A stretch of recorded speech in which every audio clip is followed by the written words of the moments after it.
Vishnupad Paramahamsa Prabhu Jakacharya Tot Arasata Sri Srimad Grace Sri Bhaktivedanta Swami Maharaj Sri Prabhupada Ki Ananta Kodi Vaishnava Vrinda Ki BVD Founder Acharya His Divine Grace Srila Prabhupada Ki Prem Shri Hoja Shri Krishna Chaitanya Prabhu Nityananda Shri Advaita Gadadhar Shivasari Gaura Bhakta Vrinda Ki. Oh, glories to symbol devotees. Oh, glories symbol devotees. Oh, glories symbol devotees. Srimad Bhagavatam Gantharaj Ki. Gaur Premananda. Hari Hari Ho. Om Namo Bhagavate Vasudevaya. Om Namo Bhagavate Vasudevaya.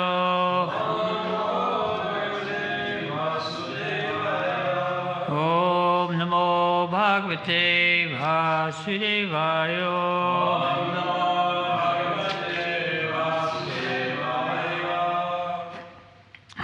So we're reading text 2 today from the Srimad Bhagavatam, Canto 3, Chapter 8, entitled The Manifestations of Brahma and Vishnu. Text. Soham rinam kushala sukaya dukam.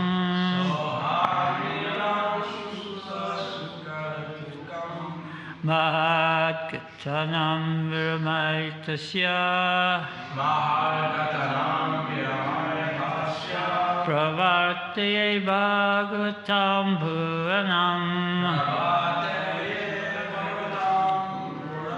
Yadaha Sakshat Bhagavan Vishvya.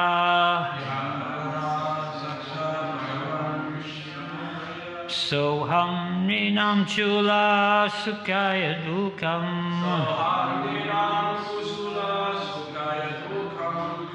Mahat Kutanam Viramayatasya. Pravartaya Bhagavatam Puranam. Yada Sakshat Bhagavan Vishvya.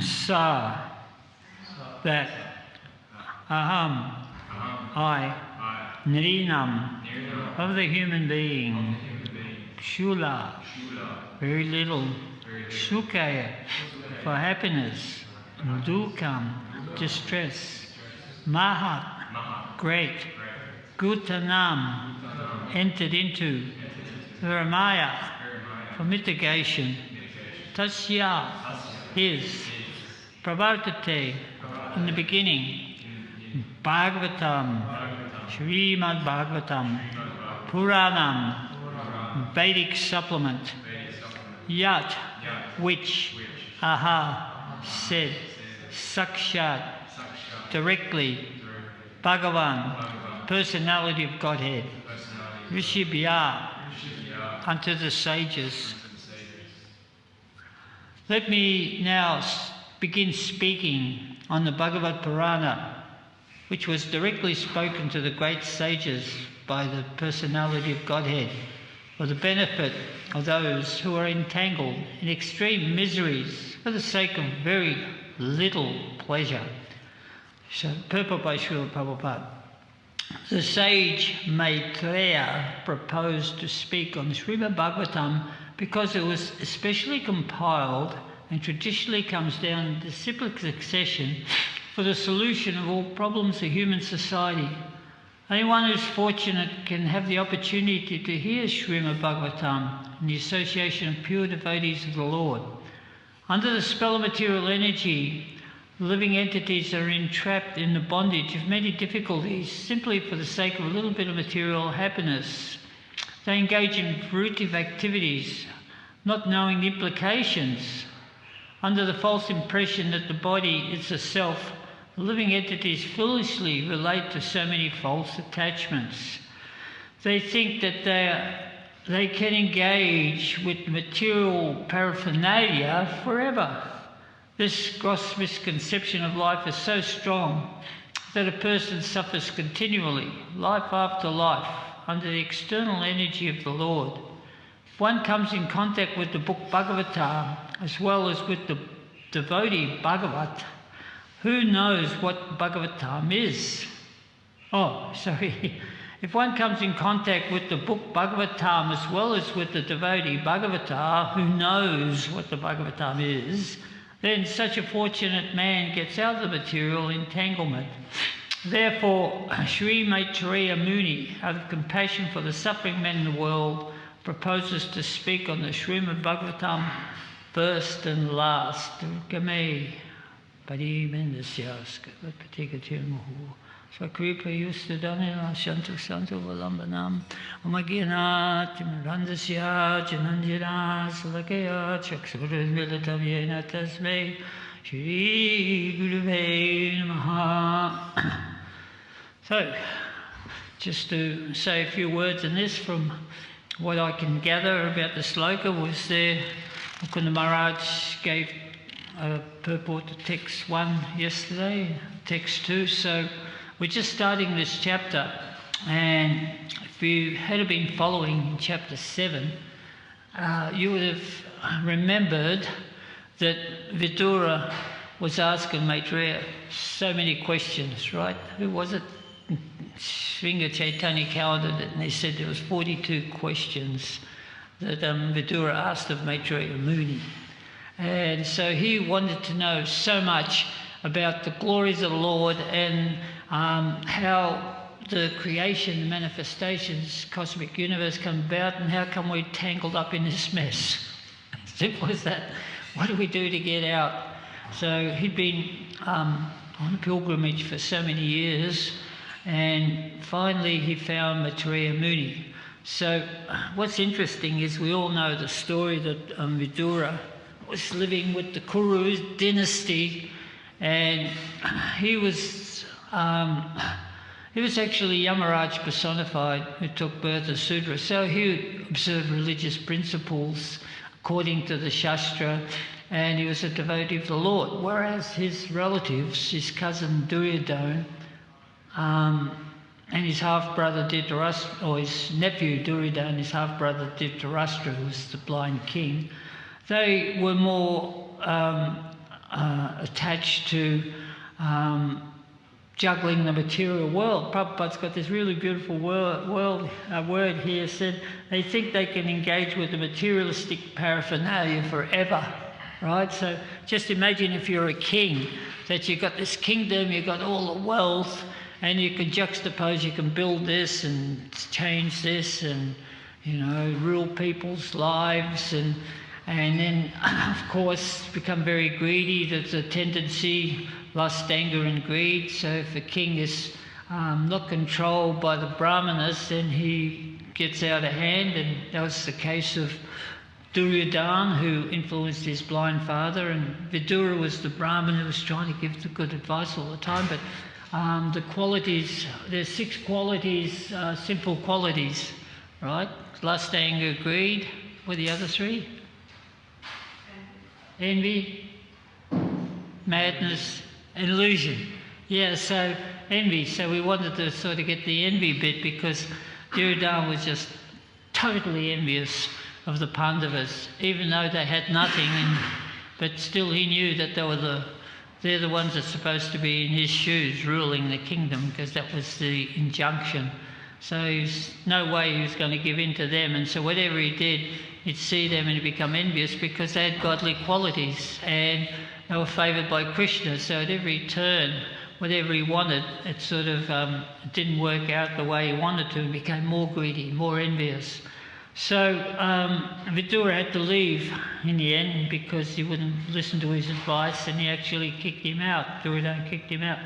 So he travelled around, go to all the holy places of pilgrimage, and he missed out on the fratricidal war of Kurukshetra. But even for the next 36 years, as I was saying before, the kingdom Bharat was quite extensive. That, if you travel for 36 years, Bharat at that point in time included Thailand, which is known as Siam, And then there was Singapore Lion Gate, and there was Indonesia, and that was all part of the Greater India. What to speak of through Afghanistan, Iran short for Aryan, and Russia, land of the rishis. So that was all connected with the Vedic culture. And there was also a track that you could go across the top through India, through Afghanistan, through Mongolia, I think, and up the top, and you could get to Europe in a really short cut as you go along the globe. Like you have a ball and you can go across the top of the ball like that, or you can go the long way and around. So this is the route that he took. So he travelled, and then he came across Uddhava. So then he recognised Uddhava, and he saw his saintly features. So he asked everything about what happened, what's been going on. And so Uddhava was all choked up because, as we know, Uddhava was a great friend of Krishna.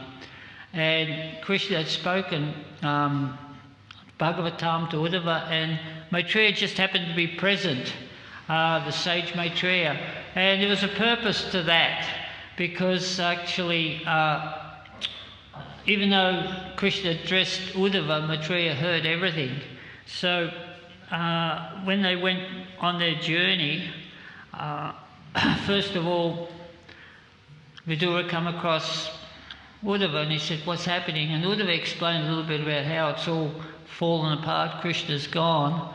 And then Vidura wanted to know more. So what do we do now? What's the process? What is the, what's the next step for humanity? Now Kali Yuga is coming. And Uddhava felt too, first of all, he felt that he was inadequate to explain to Vidura, because Vidura was so much senior in years to him. He was a great devotee too. And of course Uddhava was a devotee of Krishna's. And the fact was that he was engaged in associating with Krishna on that level of friendship. So all he could think about was Krishna. And then Vidura wanted to know the deep questions, the hard questions. How was the universe created, and who are the incarnations? So Uddhava, whether he knew it or not, he felt inadequate to explain to Vidura how. So he said, "Go and find Maitreya. He was there, and he'll tell you, relate to you the conversation between Krishna." So of course Vidura went a little bit further down the line. Shortly after, they found Maitreya. So there is a place there near Delhi where Maitreya spoke the Bhagavatam to Vidura, somewhere. And so Maitreya was qualified because Maitreya said it was a sage. So Maitreya already knew, he'd read the Puranas, he was well versed in the Vedas, and so he could answer all of the questions that Vidura wanted to ask him about the material cosmos, the material creation. So here we have, Canto 3 and Canto 2, Vidura's already asked one set of questions, and Maitreya answered with such a beautiful description of how the universe came out as a bubble out of the pores of Vishnu, and then floated and then landed on the causal ocean, and all these layers started, and they were called the Mahatattva, and then the Mahatattva turned into Pradhana, and this material energy sort of just separated into all the, actually Pradhana and then Mahatattva, and it just separated all these different elements, and then it came within the universe, and Lord Vishnu entered, and the creation took place. So very elaborate description. So that was rather amazing. And then after hearing that, Vidura was very grateful. And then he asked another 42 questions. Okay, go further. So Canto 3, Canto 4, Canto 5, all about the structure of the universe, and then all about the different incarnations of the Lord. This is all conversations between Maitreya and Vidura. So Maitreya is instructing Vidura. So in the first text yesterday, first thing that happens is that it said one of the that in the process of hearing and chanting, we have the 9 different processes of devotional service. So we have in hearing, who went back to Godhead just by hearing? I'm getting a bit fuzzy here, I need some help on all you pundits. There's the 9: hearing, chanting, remembering, offering prayers. I don't know which one it matches, but I know Ambarish is one of them. Yeah, that was Ambarish was offering prayers. Okay, so that's one. Are you serving on? Is it serving on Lotus feet? Who was serving Lotus Feet, Lord? I'm not sure. I'm not sure either. We're in dark territory here, but hearing and chanting, well, hearing was Maharaj Pariksit, because he heard from Sukadev Goswami, and Sukadev Goswami chanted the Srimad Bhagavatam, and they both went back to Godhead, hearing and chanting, right? And so, therefore, the hearer who hears with rapt attention, he is glorious, he's to be glorified, because he's soaking in the knowledge which he's getting from his teacher. So I'll just read the first sloka again in perspective. The great sage Maitreya Muni said to Vidura, royal dynasty, King Puru is worthy to serve the pure devotee because all the descendants of that family devote the personality of Godhead. You are also born in that family, and it is wonderful that because of your attempt, the transcendental pastimes of the Lord are becoming newer and newer at every moment. So it meant that Maitreya Rishi was actually becoming more and more enlivened by Vidura's questions, and it's like Vidura's, it's like you might say, stretched the boundaries. So therefore, in his explanation to Vidura, Maitreya Muni was also getting the realization of the transcendental pastime Supreme Personality of Godhead. So today's translation, let me now begin speaking on the Bhagavad Purana, directly spoken to the great sages by the Personality of Godhead, for the benefit of those who entangle extreme miseries for the sake of very little pleasure. So the story begins tomorrow. Another really significant aspect that I notice here, in the translation, the first line is Soham Nirnam Kashula Sukayam Dukham. So those two last words, could anybody remember what they translate into? Give you a hint. Sukha Dukkha. Sukha Dukkha. Happiness and distress. Right? Sukha Dukkha, that's two opposites. There's some slokas that refer to that, and there's some songs. Do you remember any bhajans with Sukha Dukkha? Yeah? There are some, isn't it? Yeah. So Sukha Dukkham, so happiness and distress. And Shula means meagre, very little. So this is the nature of the material world, particularly in the age of Kali Yuga, where the distress sort of really comes upon the people very quickly. I was just reading in the 11th canto last night, actually, where I was speaking about the different four ages, like in Satya Yuga, where people live for 100,000 years. So the people, the living entities who are born in Satya Yuga, they're on the spiritual platform already, that they're completely focused on the Supreme Personality of Godhead. And so for them, life is very, very easy. They perform so many different austerities, meditations, and these things are quite easy for them to do. So we have record further on in the canto. I don't know whether it's Maitreya Rishi speaking about it, but we have some great austerities performed by some of these sages. So can anyone remember some of these from going way back when? There's some rishis that performed meditation. Like one rishi performed, Valmiki, I think, performed meditation for 60,000 years, right? Because they live 100,000 years. And Subara Muni performed meditation underwater for 10,000 years. So that's just indicative of Satya Yuga, that meditation was the way to go, and it was so easy that your senses are so... For meditation to become easy, it means that your senses are at peace with your mind, you know, that your mind is totally at peace, in harmony with your intelligence, and you're connected to the soul. You're on that spiritual platform. So that's Satya Yuga. So when Treta Yuga come along, the eagerness was still there to attain spiritual emancipation. So the symptoms of the next yuga, which is called Treta Yuga, Treta means 3/4 of such a yuga. The people live 10,000 years, but the age lasts 3/4 that of such a yuga. The symbol for Treta Yuga is a ladle and a spoon. So you carry, so that's for the fire sacrifice, where you have this long spoon, I forget what it's called, and then you have a ladle and you spoon the ghee onto the long ladle and you pour it over the fire. Know the names? I'll look them up for you. Okay, so that was the idea that they performed so many yajnas, so they studied the Vedas and they knew the mantras really thoroughly and clearly, and they would offer oblations for the pleasure of the Supreme Personality of Godhead.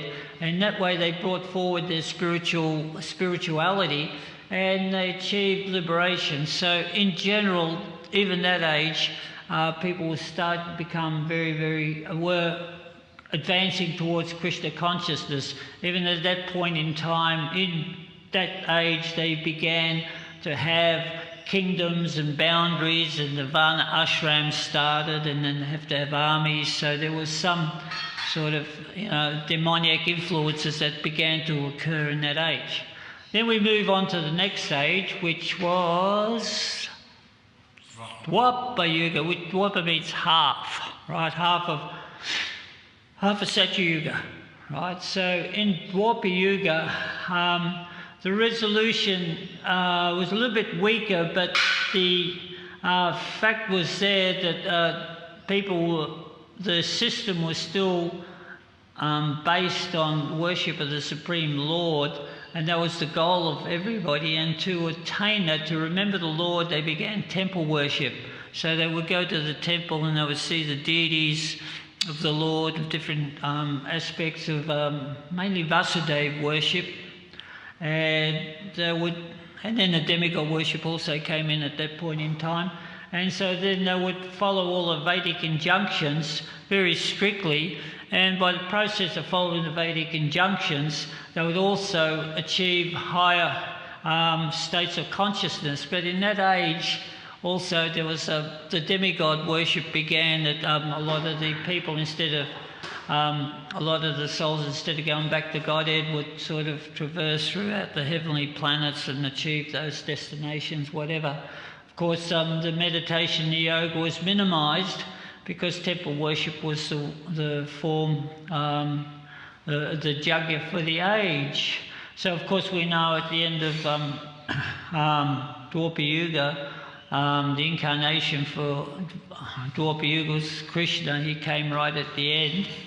And then he spoke Bhagavad Gita to Arjuna, and he also spoke Bhagavatam to Uddhava, and Maitreya heard it, and that Bhagavad Purana was passed down into the next age, which was Kali Yuga, the age of quarrel and hypocrisy. So, as we can see, the symptoms are really degenerate. Manda Sumanda Mataya Manda Bhagyo Padrata. How's it go? Prayano Purusha Sabya, something like Manda Sumanda Mataya Manda Bhagyo Padrata. That I learned one in this age of Kali, men have but short lives, quarrelsome, lazy, misguided, unlucky, and almost always disturbed. So this is a symptom of Kali Yuga. So in Kali Yuga, because of this disturbance, the merciful Lord incarnated as Chaitanya Mahaprabhu, and he gave us the Maha Mantra, which is the process of learning how to control the mind, and once again making that connection with Krishna through the process of Bhakti Yoga. So Bhakti began, and in one sense we are very, very fortunate in this age that we have the Bhakti by which we can engage in Krishna service and achieve the highest goal, which is to get out of this material universe, go back home, back to Godhead. And that is on offer. So here it is said that in Kali Yuga, because of the symptoms of Kali Yuga, people don't want to actually do that. They're sort of so caught up in what it said, rearranging the deck chairs on the Titanic. Or actually what it said, they think they can engage with materialistic paraphernalia forever. So this is how it's working. We're always looking for that new stimulant which is going to keep us engaged, and the people who understand how this material energy works manipulate this, and there's always something there for us to look forward to in our next life. In our next paycheck, put our paycheck aside for the next motor car, we want electric car, or we want the latest gadget that is on offer, so on. So this gross, as Prabhu said, this gross misconception of life is so strong that a person suffers continuously life after life under the external energy of the Lord. And so here we have, like the first line, Soham Nirnam Chula Sukhayam Dukkham. So there's sukha and there's dukkha, happiness. And the happiness is just ephemeral. It's just, you get it. But what happens when you've got something? You see somebody else has got something better than you. It doesn't matter who you are. So you want that as well. Even if they don't have something better, whatever they have, they're enjoying it more. And you want that element of enjoyment that they're getting from that object. It's not even so much the object as the element of enjoyment. So sometimes what people do is they buy that person, they'll hire that person or whatever, and they'll sort of like keep them in a cage, encage them sort of in their own sphere, so they can sort of extract the enjoyment that that person's getting from whatever they've got, or attribute they've got. But it doesn't work that way. So there's never that pleasure there that you're looking for. And people who are on the top of the heap, they become very, very frustrated. We have this classic statement by George Harrison of the Beatles in 1980. He said, we were climbing and climbing to get to the top of the heap, and then we got to the top of the mountain and we looked over and there was nothing there. You get to the top and there's just the same old, same old. So, and then of course people, they slip, they get into other aspects where they think they can enjoy through intoxications. And then there's so many of these great stars, whatever, that go to rehabilitation and even, die of so many overdoses because they're unhappy. They've got everything they want, but they're unhappy. So, so this sukha dukkha there's very little. It's described like padam padam vipadam natesham yat palava palavam. I don't know, I can't remember the slokas just off the hand, but it's like the happiness derived in the material world is just like that in a hoofprint of a calf, just a little bit of drop of happiness there compared to the ocean of spiritual happiness that one attains when one makes a connection with Krishna and understands his nature as the soul. So I've been meditating on the last couple of weeks that actually, Krishna is in our hearts. So Krishna in his form as the deity is the manifestation, is the external manifestation of our soul. So when we relate to Krishna, we make that connection that Krishna is in our heart as the soul, and we're living entities comfortable in our own bodies. It's what they say in yoga, that you're in your own body, and you try and feel comfort in your own body through doing your pranams and get to know your body. So it's the same thing, that we're in our bodies, we know our capabilities, and if our senses are controlled and engaged in Krishna's service, then we're in a very blissful state of consciousness. And that connection, that blissful state actually enhances itself, just like Maitreya Muni is saying. He's got all this knowledge, but by speaking the knowledge, he's getting more nectar. So by further engagement in Krishna's service, when we understand that we're engaging in Krishna's service, that we're engaging the super soul in our heart, in our service, then we become more and more blissful, as this is a state of bhakti yoga, that we attain that state of consciousness, what we're looking for, where we remember Krishna in all circumstances, and we don't forget him even at the time of death. So the downside is that people are so enamoured by everything that it's very hard to throw them a lifeline.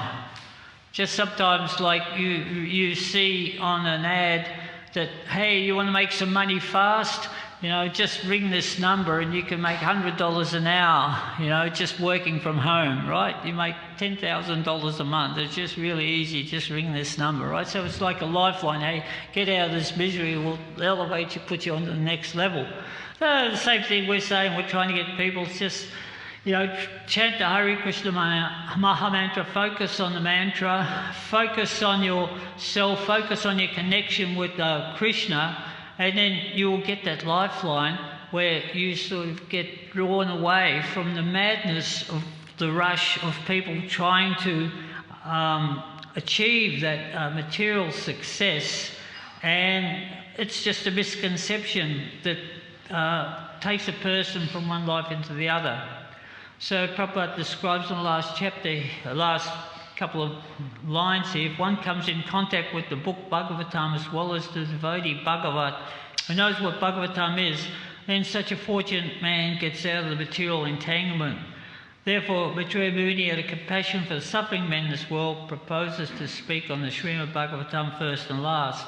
So, fortunately, if we are able to sit through and listen to the Bhagavatam as it is spoken and study it, then everything, it's said right in the first chapter that everything that is, all the inebriaties in the heart are destroyed. Loving devotional service of the Lord takes place.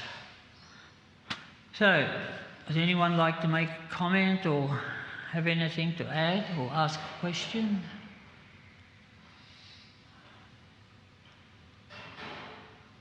All good? Thank you very much, Jai. Glories to the Father.